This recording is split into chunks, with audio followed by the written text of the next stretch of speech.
აი ახლა კი გადავიდეთ მესამე კატეგორიაზე, დაქცეულების კატეგორიაზე, ჟარგონულად ვთქვათ, ჭყალებში. იმ ადამიანებს, რომელსაც იაფად უნდათ ნიუ-იორკში მოგზაურობა და სხვა ადგილების ნახვა. მოდი გადავიდეთ დაქცეულებზე.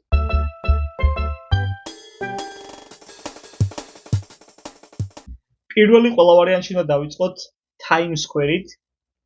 და ალბათ ეს ის ადგილია, რომელთაც ყველაზე ცნობილი არის ნიუ-იორკი, კონკრეტულად კი მანჰეტენის ტერიტორია. Times Square ეს არის ქუჩა, უბრალოდ ქუჩების კვეთა, სადაც არის ძალიან დიდი სარეკლამო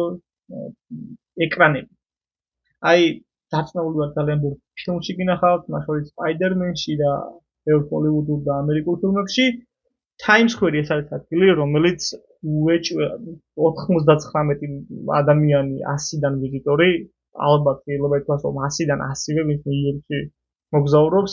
ეს ამ ადგილს უეჭველი ნახულობს და თქვენც უეჭველი უნდა ნახოთ. ამ ადგილზე მისვლა უფასოა, ისევე როგორც რუსთაველის პროსპექტზე ჩავლა არის უფასო. ამიტომ აუცილებლად ამ ტერიტორიაზე მიდით და რჩევა იქნება აუცილებლად მიდით საღამოს. ღამით, მაშინ როდესაც მზე ჩასულია, ცა დაბნელებულია, იმიტომ რომ დღის ზედაც ბევრჯერ ყოფილი ვარ, ღამითაც ყოფილი ვარ და პირველად სწორედ შუაღამეს ვიყავი და ამ ადგილის შუაღამეს ნახვა ეს არის წარმოუდგენლად სხვა განზომილება, ვიდრე აიგივე ადგილის დღისით ნახვა. დღისით ეფექტი უხეშად რომ ვთქვათ, 10-ჯერ უფრო ნაკლები განცდაა, საღამოს გონია რომ აბსოლუტურად სხვა განზომილებაში ხარ, ამიტომ იმ ადამიანებს, რომლებიც დამხვედრები ხართ და გინდათ რომ უმასპინძლოთ საქართველოსთან პირველად ჩამოსულ ადამიანებს ნიუ-იორკში, თქვენც გირჩევთ რომ ეს ადამიანები წაიყვანოთ საღამოს გვიან, დღის ჩასვლის შემდეგ, როდესაც ცა დაბნელებულია და ჩემი თხოვნა იქნება რომ გაითვალისწინოთ დაპარკინგით ცოტა მოშორებით და ფეხით მიდით იმ ტერიტორიაზე, იმიტომ რომ როდესაც პარკინგს ვეძებთ, უეჭველი გვიწევს ამ ქუჩის აულა ჩამოსვლა და აი მანქანიდან ამ სივრცის ნახვა საერთოდ სხვა განცდა, როდესაც ჩაივლი და დააპარკინგი და მე ფეხით წამოხვალ, აი ის პირველი ვაუ ეფექტი უნელდება ადამიანს, ამიტომ სადმე მოშორებით დააყენეთ 1-5-6 კვარტალი ფეხით გაიარეთ და აი იმ ქუჩაზე როგორც ჩავხვევთ, დააკვირდით ამ ადამიანის სახეს, რომელიც პირველად იმყოფება ნიუ-იორკში Times Square-ზე. თუ მარტო მოგზაურობთ და პირველად მოგზაურობთ, მეც გირჩევთ რომ მეტროთი მიხვიდეთ, ან იმ ტრანსპორტით მიხვალთ, ფეხით შეხვიდეთ, მოხდეთ ამ ტერიტორიაზე და შეხვიდეთ როდესაც იღლი უბნელა. რა ემოცია იქნება და რა ემოცია გიგრძნიათ, ამით დაწერეთ კომენტარებში, თუ ოდესმე ყოფილხართ ნიუ-იორკში, მანჰეტენზე და თუ მეთანხმებით ღირს თუ არა, მართლა ღამე მისვლა და არის თუ არა განსხვავება ღამე ამ ტერიტორიაზე მისვლასა და დღისით ამ ტერიტორიის ნახვა შორის. ხო, კიდე ერთი მართალია ჩვენ ბიუჯეტურად მოგზაურობაზე ვსაუბრობთ, მაგრამ ამ ტერიტორიაზე არის ხოლმე 360 გრადუსიანი ვიდეო გადაღება. ცოტა ტრიპაჩული ამბავი არის, მაგრამ ძალიან კარგი მოგონება და რჩება ხოლმე წლების შემდეგ. ამ პატარა სცენა არის მოწყობილი ამ Times Square-ზე, კერძო ტიპების დაორგანიზებული რამდენიმე ადგილას არის და 360 გრადუსით თქვენს ტელეფონს აყენებთ, აი ამ მობზრიალე დანადგარზე, თქვენ ცენტრში გახართ და თქვენ თავად წყვეთ თუ რა მუსიკა უნდა ჩართოთ, შეგვიძლია ქართული მუსიკა ჩართოთ, შეგვიძლია ძირითადად არის ნიუ-იორკის ცნობილი მუსიკა და შეგვიძლია ეს 360 გრადუსიანი ვიდეოს გადაღების ფონზე შუა მანჰეტენზე ვიცეკვოთ თქვენ მხოლოდ ან მეგობრებთან ერთად, ან პარტნიორებთან ერთად და ეს ვიდეო წლების შემდეგ ძალიან კარგი დასამახსოვრებელ მოგონებად რჩება. ამის ფასი საშუალოდ ჩდება $20-დან $30-მდე, $25 მითხრეს შარშან და შარშანწინაც, ცოტა ქართულად ვეواجრდა, მეთქი, დავაი ახლა $20 გავაკეთოთ, მიდი ჯიგრულად 20 ეგ ხალხს მოგიზიდავ ისე შოუს დავდგავ მეთქი და $20-დან ერთხელ $20-დანაც დაგვიკეთებია ეგ ამბავს, მაგრამ საშუალოდ $20-30 ჩდება ხოლმე, $25-30 გააჩნია. ხო, ერთი რჩევა კიდე აქაც იქნება იმ ქუჩის ფოტოგრაფები, რომლებიც ძალიან ბევრი არიან ნიუ-იორკში, ნუ მისცემთ ფულს, იმიტომ რომ იმათი გადაღებული ფოტოს ხარისხი დიდად არ განსხვავდება დღევანდელი ტელეფონების მიერ გადაღებულ ხარისხისგანაც და მოკლედ 20-30 დოლარს ყულად მაგაში ნუ გადავიდეთ. ეხლა გადავიდეთ შემდეგ უფასო სანახაობაზე. ეს არის დამბო, ნიუ-იორკი და ბრუკლინის ტერიტორია. აი ამ ტერიტორიაზე ეს გეცოდინებათ ახლა ფოტოს ამონაცდება ჩემს პირადი გადაღებული და ეს ტერიტორია ამ ტერიტორიაზე არის გადაღებული ფილმი ერთხელ ამერიკაში ძალიან ცნობილი სცენა და ესეც პოპულარული ადგილია ტურისტებისთვის და ჩემი რჩევა იქნება ეხლა თუ ჩამოდიხართ მსოფლიო ჩემპიონატებში დაწეული ვარ ძალიან ბევრი ხალხი იქნება ნიუ-იორკი ხალხის სიმცირეს არასდროს არ უჩივის ამიტომ გირჩევთ ჩემი გამოსვლება გაითვალისწინოთ ჩვენ ვიყავით თბილისში 8 საათზე მისული თუ 9-ის ნახევარ და თბილისის ადრე და დილით ადრე შედარებით ბევრად ნაკლები ხალხია და უფრო ეფექტური ფოტოს გადაღება გამოგივათ ამიტომ დილის პერიოდში თან მზეც ისეთი პოზიციით ლაგდება რომ ფოტოს გადაღება თქვენი სახის წინ დგება მზე და ფოტო უფრო ეფექტური გამოდის განათებიდან გამომდინარე ფოტოგრაფები ვინც ხარ და ფოტოს გადაღების ტექნიკები ვინც იცით ზუსტად ვხვდებით რაც გულისხმობ ვინც არ იცით დამჯერეთ ამ დილის პერიოდში უფრო უკეთესი ფოტოები გამოდის მანდ უფრო ეფექტური ვიდრე საღამოს პერიოდში მანდვე არის ბრუკლინის ხიდიც ამ დამბოსთან ახლოსივე არის მაგრამ ფონზე რომელი ხიდი ჩანს ეგ არ არის ბრუკლინის ხიდი ამ ბრუკლინის ხიდის დაახლოებით ალბათ 10 წუთის გზაზეა ფეხით 7-10 წუთის გზაზე ბრუკლინის ხიდიც აუცილებლად უნდა ნახოთ ეს წარმოუდგენლად მაგარი საინჟინრო მიღწევა ინდუისის როდესაც ეს ხიდი იყო შექმნილი ალბათ კი საერთოდ არ იყო გათვლილი ავტომობილებზე იყო ცხენებზე და ფეხმოსეულებზე გათვლილი მაგრამ დღესაც კი ახერხებს იმ ტოტალური ნაკადის გადაადგილებას და გატარებას რაც ნიუ-იორკის ყოველდღიურობას წარმოადგენს. ამიტომ დამბო და ბრუკლინის ხიდი ეს ერთი ადგილია, ერთი სანახაობა არის და ახლოსი ერთმანეთში და ამიტომ ერთ ლოკაციად შეგვიძლია მოვიაზროთ. შემდეგი ეს არის ცენტრალ პარკი და რუკაზეც რომ დახედოთ მანჰეტენის განლაგებას კონტექსტიდან ამოვარდნილი ტერიტორია არის ამ კუნძულზე, ამ ბეტონის ჯუნგლებში ეს არის ზღაპარი და იმდენად მაგრა არის დაპროექტებული, რომ ეს ქუჩის ხმაური, ესე უცებ ერთ ზებრა გადასასვლელს გადადიხარ, შედიხარ სადღაც ბუნებაში, ჩანჩქერებში, ნაკადულებში, ტბებში, იკარგები და გონია, რომ აი სულიად სხვა განზომილებაში ხარ და ვისაც დაგღლით ეს ქალაქი რამდენიმე დღიანი მოგზაურობის შემდეგ განსატვირთად იდეალური ადგილი არის და სანახავადაც თუ როგორი მაგარი კონტრასტია და უნდა თვალწამტაცი და შესამჩნევი კონტრასტია ქალაქის არქიტექტურასა და ველურ ბუნებას შორის. დანარჩენის ნახოთ მეტის კომენტია, უბრალოდ ერთს გირჩევთ რომ ცენტრალ პარკის თავში, თავის აი როგორც იყო ვთქვათ, მაგრამ ერთ კუთხეში არის Apple-ის მაღაზია მე-4 ავენიუსა და 59 ქუჩის კვეთაზე. Apple-ის ძალიან მაგარი მოწყობის მაღაზია არის. არანაირად არ ვაკეთებ Apple-ის რეკლამას, მე თვითონ Android-ის ტელეფონის მოხმარებელი ვარ და Windows-ის კომპიუტერული მოწყობილობების, თუმცა ეს Manhattan-ზე და Central Park-თან Apple-ის მაღაზია, უბრალოდ შეხვიდეთ და კონცეფცია და დაამუღამოთ და დააკვირდეთ, როგორ არის ეს მაღაზია მოწყობილი, რაღაც სხვა საუკუნეში გაგრძნობინებთ თავს. თუ შეგიწყობთ ხელს და რაიმე ნივთსაც შეიძენთ Apple-ის პროდუქტსაც, ეგეც ყოველჯერ როცა შეხედავთ, ამერიკას გაგახსენებთ და ეგეც კარგი გადაწყვეტილება იქნება. თუ არ შეიძენთ, ბევრსაც არ დაკარგავთ, მე ეგრე მგონია პირადად. აი აქედან უკვე შეიძლება შემდეგ წასვლა საბაგიროზე.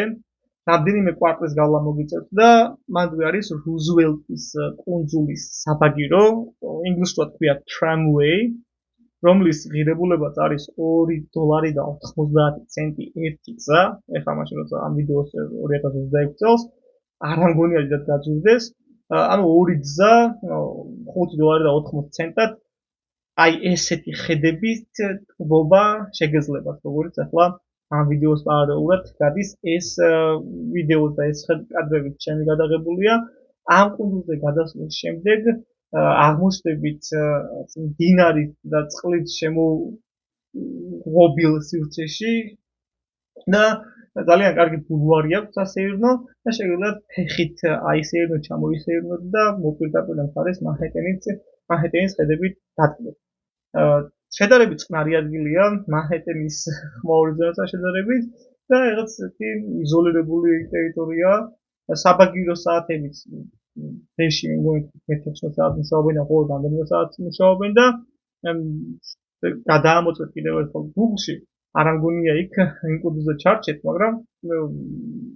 სხვაღამის საათებში შეიძლება დაკეთოთ. სხვა დროს თავისუფალია, თუ რაიმე მშენებლობა ან რეაბილიტაცია მიმდინარეობს და გონია რომ ძალიან მაგარ ხედებს დაიჭერთ და დაათვალიერებთ ერთი და უკანა გადასვლის დროსაც. შემდეგი სანახაობა ეს არის rooftop 230, ვისაც არ გვაქვს საშუალება რომ მანჰატენზე view ეგეთ ექსკლუზიურ რესტორნებში და სოლიდურ რესტორნებში ვიაროთ და არც იმის საშუალება გვაქვს რომ ADG და პანორამული გადმოსახედის სპეციალურ სივრცეებში მივიდეთ. დავაზობ უფრო იაფ და ბევრად იაფ საშუალებას, ეს არის rooftop 230. ეგრე რომ ჩაწეროთ Google-ში, ამოგიგდებთ ესეც ახლოს არის ამ Times Square-თან და Broadway show-ებთან, რამდენიმე კვარტალს მოშორებით არის, ალბათ 10-15 ფეხით დაგჭირდებათ მისასვლად და ძალიან უცნაური გამოცდილება მაქვს. რამდენჯერაც ჩავდივარ, თითქმის ყოველ მეორე მესამე ღამეს მადვატარებ, ძალიან კარგი გარემოვარი, ახლა კადრებსაც განახებთ ამ ფოტოებს და ყოველ შესვლაზე აქვს სხვადასხვა გამოცდილება. ხო, რა თქმა უნდა, თქვენი პასპორტი ან საქართველოს ID ბარათიც მუშაობს. ერთადერთი მიზანი არის რომ ASAK-ის ვერიფიკაცია მოახდინოს შესვლისას ნებისმიერ ბარში, სადაც კი ალკოჰოლის გაყიდვა არის ნებადართული და ალკოჰოლის დალევა გსურთ, მოლოდინი გქონდეთ რომ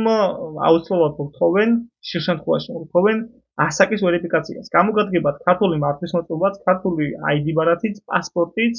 ამერიკული ID ბარათებით უგავსო იდეალური, მაგრამ ტურისტების შემთხვევაში ეს სამი დოკუმენტი თან იქონიათ, იმიტომ რომ აუცილებლად მოგთხოვენ ASAK-ის ვერიფიკაციას. ხო და რას ვამბობდი, რატომ არის ახლა ეს ადგილი ცოტა უცნაური ჩემთვის. რამდენჯერ ალბათ 10 შესვლიდან 5ჯერ გადავიხადე $20, ორჯერ გადავიხადე $10, ერთხელ $15 და რამდენი დარჩა, ერთხელ თუ ორჯერ გადავიხადე უფასოდ, ანუ უფასოდ შემიშვეს. ეს არის სივრცე სახურავზე მოწყობილი, საფრანგეთის სახურავზე მოწყობილი, სადაც არის ზამთრის შემთხვევაში შიგნით დახურული რესტორანი და უფრო ბარის სივრცე არის და ზაფხულობით არის ღია ბარის ეს ტერასა და ამ ტერასაზე შეგიძლიათ ცივი ყავა, ალკოჰოლი, კოქტეილები, ღვინო, ცხელი შოკოლადი, რაღაც პატარა სასუსმეები შეიძინოთ და ძალიან კარგი გარემოა იმისთვის რომ ხედები დიდად მაგარი ხედები ჩანსმეთი ვარ, მაგრამ აი rooftop-ის და ტერასის მანჰეტენზე გამოცდილება და შეგრძნება რომ გქონდეთ, ძალიან კარგი ადგილი არის. მეგობრებთან ერთად დროის გასატარებლადაც, სასიამოვნო საღამოს გასატარებლად, მაგალითად ბოლოს ვიყავი DJ იყავდათ მოყვანილი და მუსიკასაც უკრავდნენ. საღამოს 12 პირველ საათამდე და შეგიძლიათ იცეკოთ, გაერთოთ, მოკლედ ახალგაზრდული თავგადასავლისთვის და შეგრძნებებისთვის ძალიან კარგი საშუალება არის.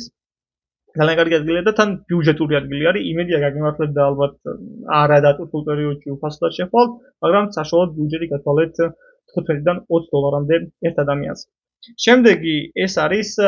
ბოლოს ვიყავი როგორც გიხარით, აი წარმოუდგენლად ვაქე ბიუჯეტიანი მოგზაურებისთვის მულენ რუჟი და ის ადამიანები რომლებიც მულენ რუჟში დამეპატიჟებია და ადამიანები რომლებსაც მელომანები არიან და მუსიკა უყვართ, იმავე დღეს დავპატიჟე აი ამ ადგილას, ეს არის კაფე ვა.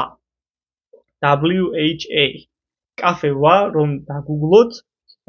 ეს არის ერთ-ერთი ძველი კაფე, 1950-იანი წლებიდან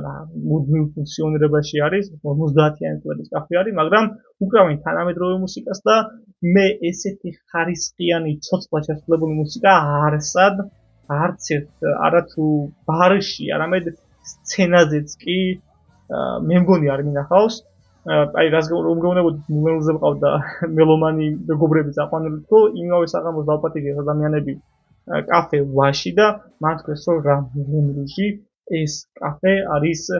მელომანისთვის პიკი, აი ემოციების და შეგრძნებების და ჯანსაღი და მაგარი მუსიკის მოსაცმელად უიდეალურესი ადგილი, სადაც კი ისინი ყოფილან წარმოიდგინე ხარ მელომანი ადამიანი რამდენ ფესტივალზე ყოფილა და ამ შეფასებას როიტყვის და 1000 მადლობას გეტყვის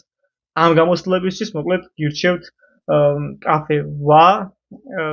რომლის ბილეთი არის უბრალოდ შესვლის ბილეთი საშუალოდ აქაც მერყეოს ფასი არის 10-დან $15 ფარგლებში, რამდენჯერმე $10 გადამხდია, რამდენჯერმე $15. აქვს 2 სეანსი საღამოს 9-დან 11-მდე და საღამოს 11-დან მეგონი პირველ საათამდე 2 საათიანი ცოცხალი მუსიკა არის და შეგიძლია უბრალოდ შეხვიდეთ ბილეტი უნდა დაჯავშნოთ წინასწარ და გირჩევთ რომ წინა დღით მაინც დაჯავშნოთ ანუ 2 დღით ადრე გააშნია რა პერიოდით ჯავშნით იმიტომ რომ ბოლო საათებში უკვე ბილეტები აღარ რჩება და სივრცეც არ არის ძალიან დიდი რამდენიმე ასეულ ადამიანს იდოს მაქსიმუმ კიდე ერთი რაც მომწონს ამ კაფეში არის რომ ტელეფონი არ იჭერს რაღაც დაბლა ჩადიხარ მიწის ქვეშ ეგრეთ წოდებული underground სამუსიკო კაფე არის და ვერავინ ვერ შეგაწუხებთ თუ ზემოთ არ ამოხვალთ კავშირი არ იქნება და მთლიანად შეგიძლიათ დატკბეთ გარემოთი არანაირი ზარი და შეტყობინებები არ შეგაწუხებთ ხო, შიგნით შეგიძლიათ სასმელებიც შეუკვეთოთ, საჭმელებიც აქვს, რაღაც ბურგერები, კარტოფილის ფრი და რაღაც სუბუქი წასახმსებლები, მაგრამ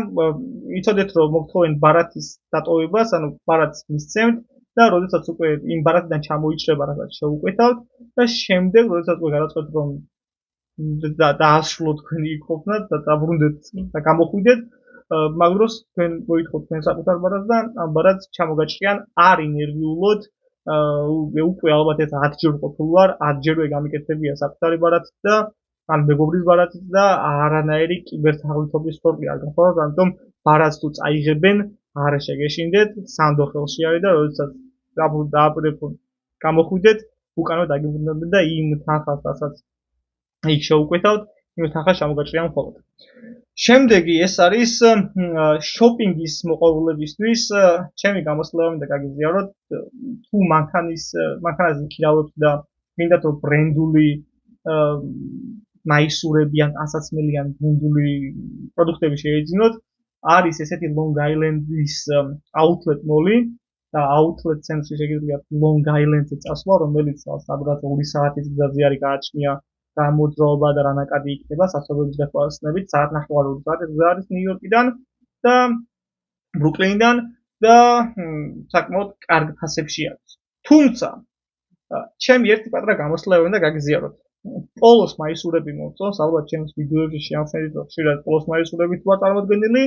კომფორტული არის, მოსახლებელი არის და ესე სადაც არის, სოლიდურთან ერთად და პოლოს მაღაზიაში შევედი აი ამ Long Island-ის outlet mall-ში.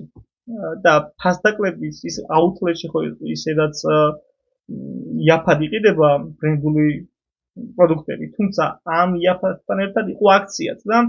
თუ შეიძენდი 3 პოლოს მაისურს, ამ შემთხვევაში თითო მაისურზე გამოდიოდა $20, ანუ ღირდა მგონი 30-35 თითო მაისური. 3-ს თუ იყიდით, 60-ლად გადაიხდით და გამოიშმოტკებოდი. ხო და 3 მაისური ვიყიდე, კიდე ერთი ზემოდან არა სააქციო მაისურები და რო დავბრუნდი საღამოს ბრაიტონზე, უკვე მოსაღამოებულზე, ნახე ბრაიტონის ტერიტორიაზე ლოკაციას მოვდები, ზუსტად უბრალოდ ფოტოც კი გადავუღე. ესეთი მაღაზია არის Telco, T-E-L-C-O, სადაც შევედით და იგივე ხარისხის, იგივე ბრენდის განსაცმელი და კონკრეტულად ის მაისურები, რომლებიც მე ბედნიერი მეგონა რომ რა კარგი შედის გამომივიდა შენაძენი რა კარგ ფასში $20 თითო მაისური იყიდებოდა $10 იგივე პოლოს მაისური ამიტომ ტელკოში ამ მაღაზიაში შეგიძლიათ ბრენდირებული მაისურები და არა მარტო მაისურები განსაცმელი შეიძინოთ საკმაოდ დაბალ ფასად და საქართველოს შოჩახოთ შემდეგ ეს თავაწეულია რომ ნიუ-იორკში ბრენდული განსაცმელი გაქვთ ნაყიდი. არ ვიცი, ეს ჩემი გამოსვლება, ალბათ ინტერნეტზე ბრუკლინში ბევრი ქართველი ცხოვრობს და ამ ვიდეოს თუ უყურებთ ვინმე, ან დამიდასტურეთ, ან თქვით რომ ეგ ჩინური არახარისხიანი პროდუქტიაო და ბრენდული ჯობიაო,